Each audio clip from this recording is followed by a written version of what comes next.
네, 첫 번째 월스트리트 저널이죠. Japan's 20-year bond yield turns negative이라는 기사 제목인데요. 사실상 이게 이제 중간에 기사 제목이 바뀌었습니다. Government bond가 이제 for the first time이라고 기사가 더 붙었는데, 브렉시트 여파로 일본의 20년물 국채 금리가 사상 처음으로 마이너스대로 진입을 했다는 소식이죠. 그 원인부터 좀 살펴보도록 할까요? 네, 일단은 일본의 국채가 이렇게 떨어진 건 30년 만에 가장 처음으로 마이너스 금리로 되는 건 처음인 것 같습니다. 근데 세 가지 중요한 이유가 있는 것 같은데요. 네. 최근 들어서 이제 브렉시트의 영향이 뭐 찻잔 속의 폭풍이다 이렇게 좀 과소평가하는 그런 분위기가 있었는데 실제로 보니까 이 문제가 좀 더 커질 수도 있다 이런 문제가 발생했습니다. 그러면서 이제 전반적으로 이제 일본이라든가 미국의 국채가 다시 한번 투자자들로부터서 이제 각광을 받기 시작했는데요. 가장 큰 직접적인 원인을 좀 살펴보면은 최근 들어서 영국에서 이제 펀드런, 그러니까 펀드에서 돈을 빼간 그런 펀드런이 일어난 것입니다. 실제로 보면은 이제 영국 같은 경우에는 2005년 1분기 기준으로 해서 최근까지 영국의 부동산 가격이 사상 최고로 가장이 높았습니다. 상업용 부동산이 굉장히 높았습니다. 그래서 이제 그게 투자하는 부동산 펀드가 전체적으로 보면 한 90억 파운드, 우리나라 돈으로 하면 약 13조 6천억 정도가 돈이 빠졌습니다. 그걸 좀 구체적으로 좀 살펴보면은, 영국의 그 최대 부동산 펀드가 있는데 그게 한 MNG라고 44억 파운드 정도가 빠졌고, 그리고 19억 파운드 정도의 29억 파운드 정도의 스탠다드 푸어스 그 부동산 펀드도 같이 이제 펀드론이 있었고, 그리고 나머지 이제 19억 파운드 정도. 그게 아비바라고 있는데 아비바 펀드에서 빠지면서 전반적으로 이제 시장에서 이러한 그 부동산 쪽에서 가격이 폭락하면서 이게 펀드론, 심지어 나가서 이제 뱅크런이 일어날 수도 있지 않나 이런 우려가 있습니다. 그러면서 실제로 보면은 2008년에 모든 금융위기의 근원이 이제 부동산에서부터 시작이 됐는데 영국 같은 경우에도 이런 부동산에서부터 이제 실물 경제에서 영향이 오면서 이게 금융 부분으로 좀 전파되지 않나 이런 우려가 굉장히 많이 있습니다.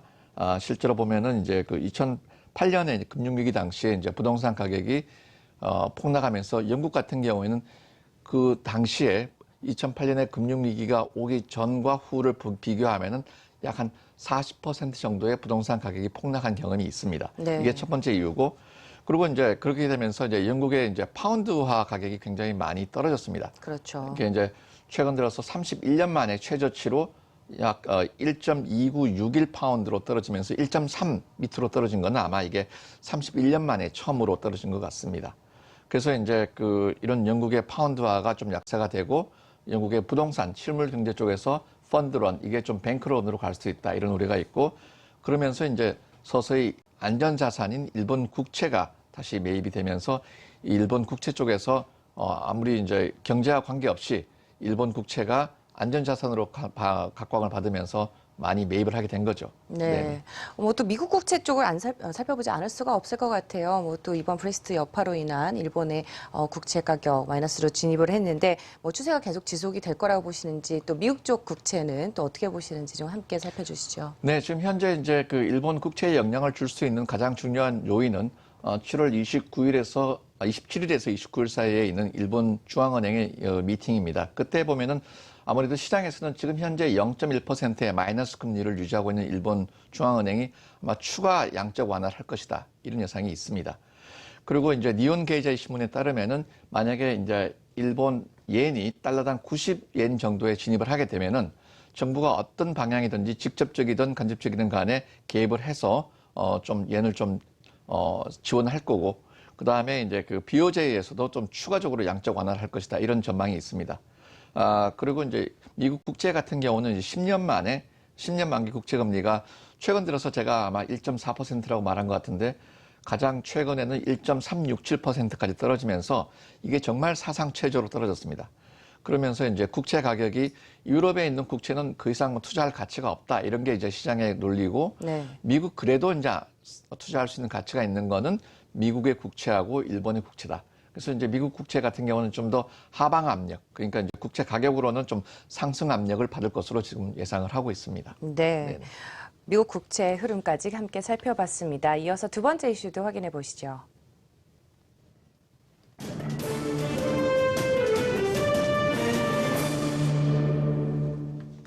네, 두 번째는 로이터스인데요. 익스클루시브에서 단독으로 보도를 내보냈죠. 도이치은행이 자본 강화를 위해서 10억 달러 선박 채권을 팔 것이다라는 기사 제목입니다. 특별한 소식, 익스클루시브하게 내보냈는데 어떤 내용인지 좀 자세히 네, 살펴주시죠. 도이치은행이라는 건 아무래도 이제 상업은행이긴 하지만은 어떻게 보면은 중앙은행과 같은 그런 막강한 파워를 가지고 있는 유럽의 상징적인 은행입니다. 근데 유럽 경제에서 이 은행이 무너진다는 것은 굉장히 큰 문제고 이게 전 세계 금융위기 어떤 시스템적인 위험으로 전가될 수 있는 그런 상징적인 게 있는데 기억하시겠습니다만은 도이치은행이 올해 초에 코코본드 때문에 굉장히 고생을 했습니다. 네. 네, 그런데 이제 최근 들어서 보면은 도이치은행이 갖고 있는 자산 중에서 선박 쪽의 부실 채권이라든가 이런 것 중에서 일부 한 10억 달러 정도를 다시 시장에 매각을 할 것이다. 이런 뉴스가 나왔습니다. 전체 규모로 보면은 한 50억 불에서 60억 불 정도 되는데 10억 불 정도를 선박의 부실 채권을 다시 시장에 내놨다. 이 말은 무슨 말이냐면은 이 선박이라는 게 아무래도 이제 글로벌 경기하고 굉장히 밀접한 관계가 있습니다. 그렇죠. 네. 그래서 이제 소비가 늘어나고 그다음에 교육이 늘어나면은 아마 선박 수요가 좋기 때문에 이 선박에 빌려준 돈을 갚을 능력이 있는데 좀 보면은 지금 최근 들어서 이제 글로벌 경기가 안 좋고 소비자의 소비 성향도 많이 떨어지고 그리고 이제 제일 중요한 거는 선박의 과잉 공급이 많습니다. 그러다 보니까 이 도이치은행이 선제적으로 자기들이 가지고 있는 아직은 부실화되지 않았지만은 부실화될 수도 있는 부분인 한 10억 달러 정도의 부실 채권을 시장에 내놓은 거죠. 그러면 이제 전체적인 해석을 보면은 이렇게까지 경기가 안 좋구나 이렇게 해석할 수도 있는 겁니다.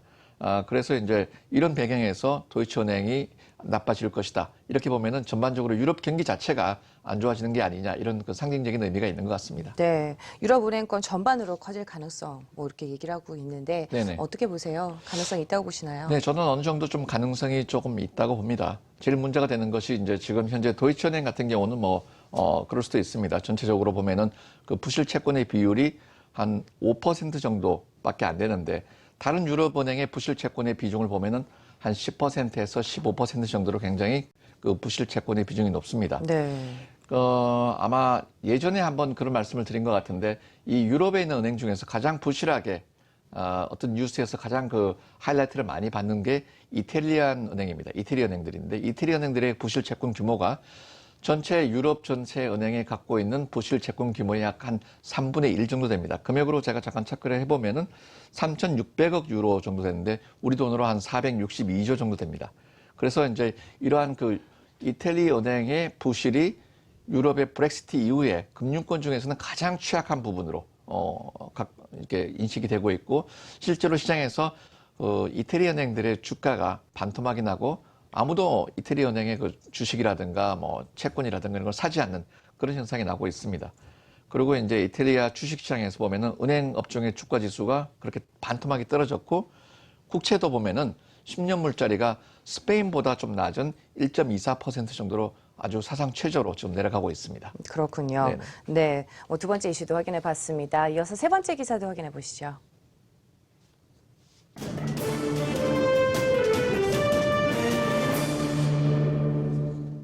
네, 앞서서도 살펴봤는데 이번에 미국의 10년물 채권입니다. 국채금리가 1% 이하로 내려갈 가능성에 대한 기사가 나왔는데요. 그 근거부터 좀 살펴보도록 하죠. 네, 아무래도 이제 미국 국채 같은 경우는 아까도 말씀드렸습니다만 이렇게 세계 경기가 어려우면서 그래도 투자할 수 있는 거는 미국 국채하고 일본 국채다. 유럽 국채 같은 경우는 마이너스 금리이기 때문에 실제로는 돈을 내고 국채를 사가는 그런 형국인데 아직까지는 아니지만 지금 현재 이제 일본도 마이너스 금리로 떨어진 거죠, 국채가.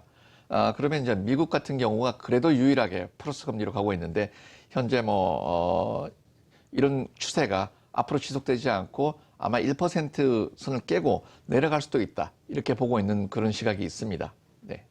그렇군요. 네, 앞으로도 국채 금리 전망 어떻게 예상하시는지 네, 들어보고 그런 싶습니다. 전망을 보면은 그런 전망을 내는 회사가 베레머 트러스트라는 베세머 트러스트라는 그런 회사가 있는데 지금 현재 이제 CNBC에 출연해서 10년물 미국 국채 수익률이 1% 정도 내려갈 수도 있다. 근데 이제 이 근거는 아까 말씀드린 대로 브렉시트가 현실화되면서 영국의 부동산 가격이 폭락하고 그리고 이태리 발로 시작되는 그런 금융권의 위기가 확대되면은 다른 데 투자할 데가 없기 때문에 네. 미국 국채가 이제 각광을 받게 되고 그렇게 되면은 이제 아무래도 이제 앞으로 마이너스 금리까지 이제 마이너스 영역까지 미국 국채가 내려갈 수도 있다 이렇게 보고 있는 것입니다. 네, 국채 금리까지 좀 짚어주셨는데요. 뭐 화요일 날 나오셔서 금은 가격에 대해서도 좀 말씀을 해주셨잖아요. 네네네. 향후 금 가격에 대해서도 좀 전망을 좀 들어볼 수 있을까요? 네, 아무래도 이제 지금 제가 그때 화요일 날 말씀드린 기억으로는 금이 아마 온스당 1,350불 정도였는데 그때 지금 현재 더 많이 올라가고 있고 그리고 지금 이렇게 되면은 이제 금 같은 경우는 유일하게 안전자산으로 갈 수도 있습니다. 미국 국채 같은 경우에 지금 10년물이 앞으로 이제 1%를 깨고 마이너스 금리로 간다 그러면은 실제로 금융 쪽에 있는 상품은 투자할 가치가 거의 없다고 보시면 되고 실물 자산으로 가야 되는데 실물 자산 중에서는 뭐 상대적으로 이제 금이 많이 올랐기 때문에 은을 많이 사는 경우도 있었습니다. 한 50% 정도 올랐다고 그랬는데 하지만 그 비중으로 보면 압도적으로 금 비중이 많습니다. 중앙은행들이 가지고 있는 보유량이라든가 이런 걸 보면 금이 많은데 금이 아마 최근 들어서 아마 그 2011년 8월 달에 1,900달러까지 온스당 간 적이 있는데 뭐 그 정도까지 갈지는 모르겠습니다만은 이런 경우가 시작되면은 펀드런이 일어나고 뱅크런이 일어날 경우에는 아마 제가 보기에는 최소한 1,500불 이상으로는 갈 수 있다고 저는 생각을 하고 있습니다. 네, 오늘도 말씀 잘 들었습니다. 오늘 글로벌 이슈 주민의 도움 말씀 주신 분 이정호 한양대학교 국제학부 교수였습니다. 말씀 고맙습니다. 네, 감사합니다.